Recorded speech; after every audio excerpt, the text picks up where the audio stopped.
Hi, I'm Scott Stein, and it's ultrabook season. That's right, Intel has announced its latest third-generation Core i series processors, and lo and behold, lots of manufacturers are trotting out their latest ultrabooks.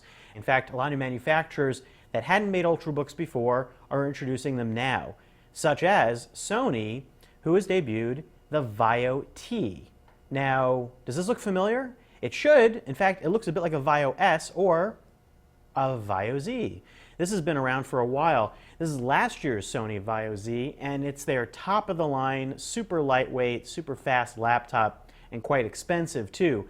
Now, the Vaio T steals a lot of that design and is nearly the same size, but it costs a lot less. This is $799. What you're getting, though, is that lower voltage Core i5 processor. Now, it is a third generation, so it's a little bit of bump up in terms of speed, a little better at multitasking, and it's got better integrated graphics than last year.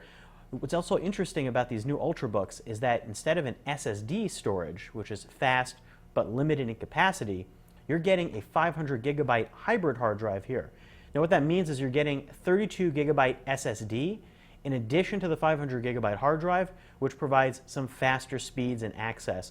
But it also means more storage, and the funny thing is, right now, a lot of laptops are offering that 500 gigabyte hard drive for less money. More storage, less money, maybe slightly faster speeds, but it seems like a pretty good compromise right now, and it helps this laptop get in at $799. Now, $799 is not cheap for a laptop, but it's pretty cheap for a Sony Vaio, which usually tend to cap the top of the market.